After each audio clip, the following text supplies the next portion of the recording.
Welcome to Tri-Valley Sports Final, your program for the best in local sports action. On this week's show, Jonah Bainey leads the way as the Dublin Gold faces Pleasanton in the Dana Takaguchi 11 and Under Memorial Little League Tournament. Ben Gunson comes through in the clutch as Pleasanton and Dublin meet for the tournament championship. And women's soccer takes center stage as the Pleasanton Rage battle the Oakland Soul and the USLW. All that and much more right here on Tri-Valley Sports Final.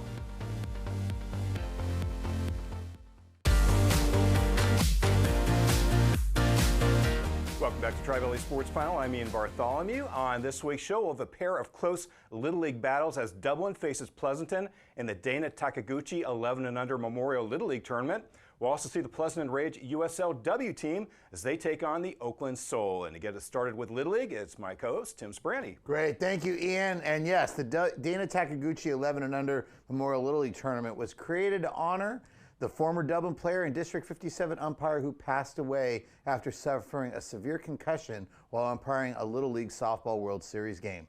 The tournament's goal is to bring attention to the seriousness of concussions and head trauma. Recently, two of the top teams in the tournament squared off as the Dublin Gold faced Pleasanton. And there you see the Dublin team getting a little bit of direction from Coach Ferraro. This game out at the Dublin Sports Grounds, and we pick it up. Bottom of the second, Pleasanton up 1-0. Jensen Toller gets the base hit to center to get things going for Dublin. Owen Sellers would then walk, and Jensen, look at that hustle, get down to second base after the walk.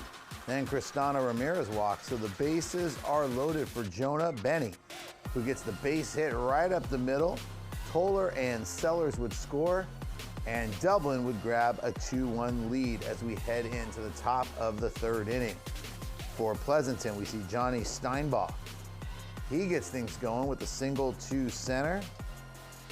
And then Steinbach at first base, alert on the base pass at the wild pitch, gets away, and Steinbach trots into second base. And that would set the table for Liam Thatch. The double to left, Gesso for the outstretched arm of the left fielder, Steinbach to third, Thatch to second, so Pleasanton threatening. And then we see Ryan Jones. He gets the fly to right. That one would be caught, but Steinbach would tag up, just beating the throw to score, and we're all tied up at 2 apiece. Pleasanton, though, not done. As the next batter, we see Connor Crossley. He hits the ball to left, diving attempt to make the snag. We get away from the left fielder, and this would end up being a home run for Pleasanton. Look at Crossley as he rounds the bases for the 2-run homer. Pleasanton on top 4-2. See his teammates liking that one. But Dublin would answer back, bottom of the third inning. Zachary Ferraro gets the base hit to left to lead things off for Dublin. And then Ferraro also alert on the base pass after the wild pitch. He gets to second, but he would not advance any further. So we go to the bottom of the fourth. Jonah Bainey, the drive to deep center. Look at that. That is a drive indeed. And Bainey would get all the way into third for what appeared to be a triple, but after a conference, the umpires call him out. So Pleasanton celebrates as they come off the field, holding on to that 4-2 advantage. And Pleasanton looking to add to that total as Johnny Steinbach would walk. Liam Thatch, he would end up walking. And we see Henry Stearns also heading to first after a hit batter. So bases loaded, no outs, and the wild pitch gets away from the Dublin catcher, and the throw to Ferraro tags out the runner at home. So that would be the first out of the inning for Dublin.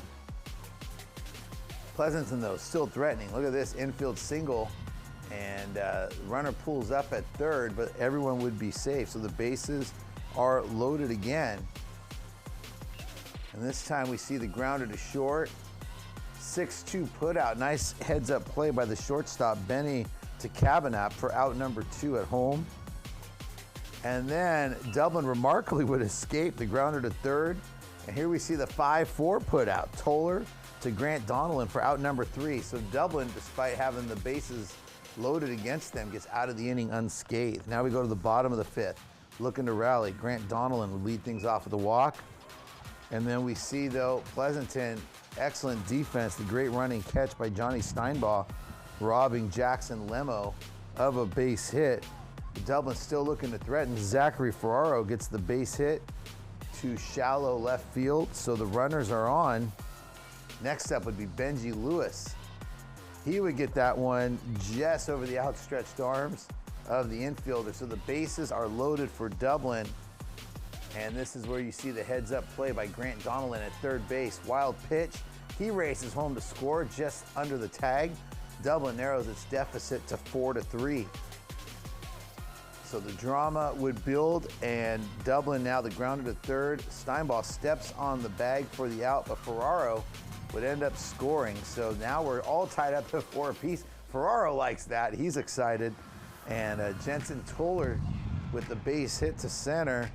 Benji Lewis and Tyler Kamamura would both end up scoring. So Dublin, 4-run, bottom of the 5th. They are now on top 6-4 as we head into the top of the 6th.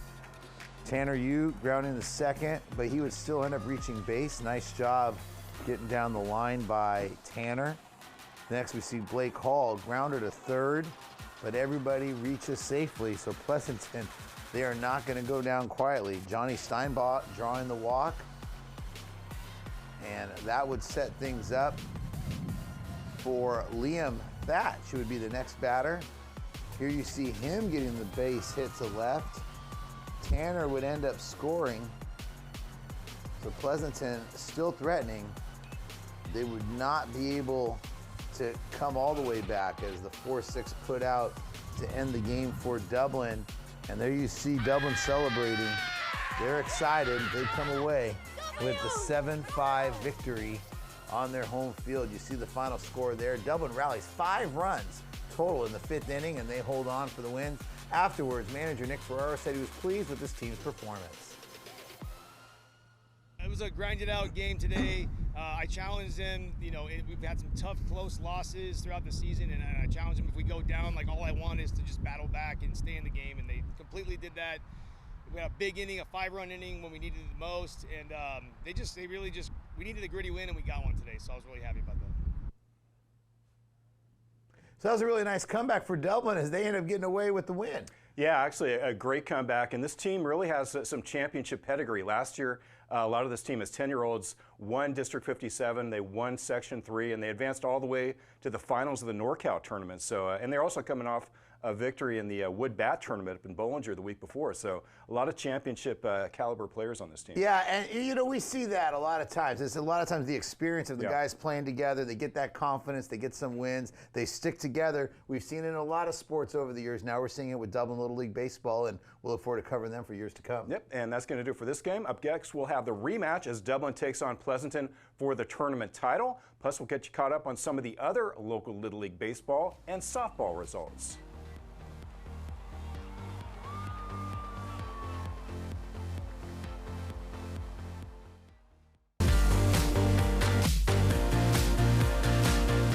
Welcome back to Tri-Valley Sports Final. The championship of the Dana Takaguchi Memorial Little League Tournament for 11-year-olds was on the line recently as the Dublin Gold took on Pleasanton. Dublin came into this game with a record in this tournament of 4-0, while Pleasanton was 2-1-1. We go back to the Dublin Sports Grounds, pick it up in the second inning. Pleasanton up 1-0, looking for more with the bases loaded, but Dublin's defense comes up big. Jonah Bainey to Elijah Kaganap for out number 2. And Dublin escapes on this slow chopper to short. Bainey's throw to Jackson Lemo is in time. Nice stretch. That retires the side. Bottom 2, Cristiano Ramirez lines a base hit to left. He would advance to second on a wild pitch, but would be left stranded on this 4-3 putout. Rylan Jones to Henry Stearns. That ends the inning. In the third, Pleasanton threatens again as Rylan Jones walks. Connor Crossley then reaches out, punches it into left. He holds it first while Jones moves to second. After a fielder's choice, Tanner Unterman walks. That loads the bases for Ben Gunson, who drives it to deep center. 2 runs score on the play as Pleasanton extends their lead to 4-0. Gunson holds at second with a double. In the bottom of the third, Dublin tries to rally. Grant Donnellan rips a single up the middle. Next batter, Zachary Ferraro walks. But pitcher Rylan Jones escapes. On this hard hit ball to third, Jordan Portillo steps on the bag to end the inning. More good defense in the fourth as Dublin first baseman Jackson Lemo drifts back and makes a nice catch. We go to the fifth now. Connor Crossley drills a ball to deep left. This one's over everyone's head. He goes into second with a stand-up double. Colton Crucy then pulls a base hit to left. That plates Crossley to make it 5-0. Crucy holds it first. Tanner Unterman then walks. Ben Gunson then steps up, and he rips it up the middle. Crucy scores as the lead grows to 6-0. Dublin mounts a comeback in the bottom of the inning. Bainey walks. After a wild pitch, moves him to second. Grant Donnellan bounces a base hit up the middle. Bainey scores to cut the lead to 6-1. Tyler Kamamura then pulls a base hit down the line. This one is just fair. Donnellan rounds third and slides home safely. That makes it 6-2. Pleasanton tries to get that run back in the sixth. Johnny Steinbaugh walks. Liam Thatch then grounds a base hit up the middle. Both runners would advance on a wild pitch. Henry Stearns then bounces to short. Dublin gets the out at first, but Steinbaugh alertly scores on the play to make it 7-5. Bottom six now. Coming up, last chance for Dublin.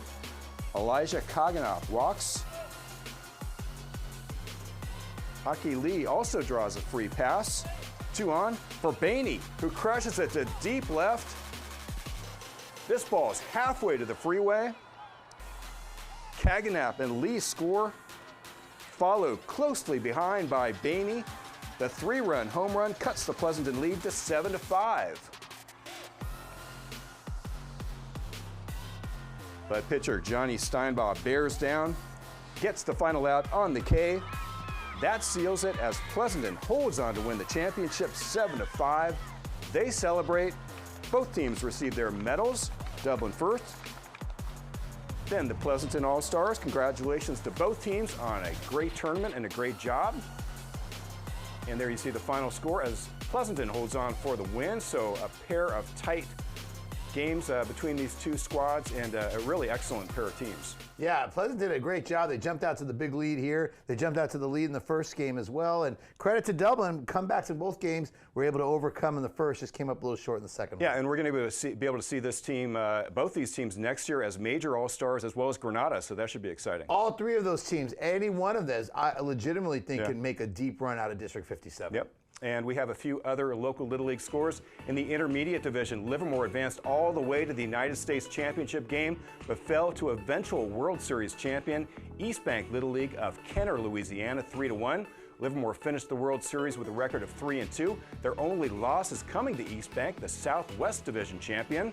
The Granada 11-year-old All-Stars, meanwhile, advanced to the NorCal State semifinals before losing to Madu Little League of Roseville 11-1.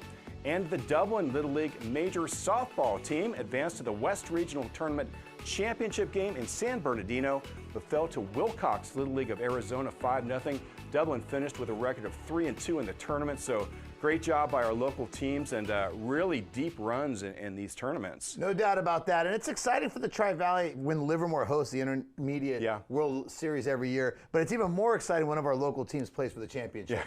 Congrats to Livermore. Great event out at Max Baer Park every summer. And Dublin softball, I just want to say this, that program's only a few years old. So the fact that the Dublin started a softball program probably just about 3-4 years ago and have already made it that deep, that's a sign of great things to come. Congratulations to them as well. And that's going to do it for Little League. Up next, we'll have women's soccer as the Pleasanton Rage face the Oakland Soul in USLW action. Please stay with us.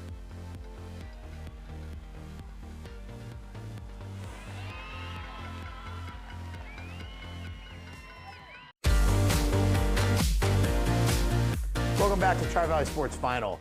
And just their second year in the pre-professional USLW Soccer League, the Pleasanton Rage are already making great strides. The team, made up of many current and former Tri-Valley high school stars, narrowly lost to one of the NorCal Division's top teams, the Oakland Soul, 3-2. Recently, the two teams met again in the rematch. And here you see pre-game soccer clinic before the game, a little festival, and Bay FC players on hand taking part, helping to train up the youth, next generation of outstanding female soccer players coming up. We see some drills for the goalie. We see some more direct coaching, excellent teamwork all the way around, and a lot of just different drills and fundamentals, and big crowd on hand for the match that would take place at the Stanford Medicine Sports Complex. We pick up the action early with the Rage's defense. Elise Zion clearing the ball out, ending a Soul threat early on. Now we see the Rage counterattack. Long pass down the right side to Lily Lopez, who makes a move. Look at that nice move. Uses her left, but the shot a little bit too high. Now Pleasanton looking at another scoring opportunities. We see a free kick. Bailey Mosley launches it, but that one also just over the net and no good. So the Rage, Natalie Sullivan now getting the ball in traffic up the middle. She shoots from long distance, but that one would be wide right. So we head to halftime, and again, this is what it's all about, just having some fun activities. See a dad's relay, it looks like, at the half. Rage breaking the huddle now and looking to stop the Soul on the corner kick here, but we see unable to score as goalie Elizabeth Todd makes the save there and kicks it back out. Now we see on the other end, Rage on the attack, but a nice job there, the Soul's defense, Aaliyah Yamamoto blocking the shot. So now we see the corner kick from Marta Pellegrin inside, a lot of traffic, but the threat would eventually roll out of bounds. Rage again, looking to score. Look at that goalie coming out, punching it away, and the Soul on the counter attack. Here we see the nice long pass. This is an exciting, wide open match here. Both teams. And we see some dribbling here in the corner. Natalie O'Sullivan now. And there's you see the coach, Fawcett, watching the action. Long pass for the Rage intended for Lily Lorez, but there is the goalie, Layla Armas, intercepting and ending the threat. Rage on defense as Oakland's Katie O'Kane shoots, but a nice save there by goalie Elizabeth Todd, deflecting it out of bounds. So more great defense for the Rage. So we see the Soul's O'Kane to Caitlin Brinkman, who crosses it. But look at that, outstanding job by Todd, coming out, making another great play. This time we see Jessica Coe to Marta Pellegrin, the shot into the arms of the Soul's goalkeeper, Layla Armas. And the young fans, they're enjoying it. They're swaying to the action, cheering on the Rage. And then we see the Rage's defense on this one right here as another save. Look at Todd. She would have a great night in net for the Rage. But the Rage would still come up a little short. We see the sportsmanship after the match, hard fought game by both teams, but you see the final there. Oakland holds on for the victory. Afterwards, though, Rage coach Sarah Fawcett says she was pleased with her team's performance. I thought we dominated the majority of the game. I thought we really brought a brand and a style of play to them that put them on their toes and made them think and made them have to adjust to our style of play. Rather in previous games, we've had to adjust to the opponents.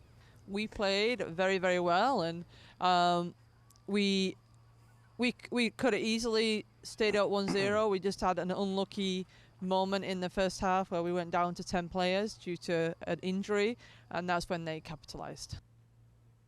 So good job by the Rage, and again, you see the step up in class going against top teams like the Soul, and they nearly pulled one out. Yeah, they came so close to either tying this game or actually winning it. They really dominated play throughout, so a good performance by them. And not just a good performance by them, but just the atmosphere. You see the youth activities, the clinic involving Bay FC. You see all the fans out there, the dads at halftime. The kids they had a lot of it. games beforehand too, so it's just a great atmosphere. It's what it's all about, building soccer in the Tri-Valley. So congratulations to the Rage for putting on such a great event. And we'll be back to wrap things up right after these messages. Please stay with us. Welcome back to Tri-Valley Sports Final. July and August are usually big months for youth soccer here in the Tri-Valley. And on next week's show, we'll have much more as the Pleasanton Rage hold their annual college showcase. We'll see many of the Tri-Valley's top girls players and teams competing against the best in the West. Yeah, the best in the West is the key. Some of these girls, they're going to be ones you're going to see play at the collegiate level and even at the professional level. Some great, if you love soccer, great action out there. Yeah, and always a lot of college coaches and scouts out there. And later this month, we hope to have some action from the Dublin Shamrock Tournament. It's another big one with over 100 teams competing annually. Yeah, two great traditions every summer here in the Tri-Valley, the Shamrock and the Rage event. And I'll just say, you know, when we cover high school sports down the line, a lot of the kids that we cover in the summer, you know, within a few years, we'll be covering in all of our East Bay Athletic League events. Absolutely, and that's going to do it for this edition of Tri-Valley Sports File. Tim Sabrani, I'm Ian Bartholomew. Thanks for watching. See you next week.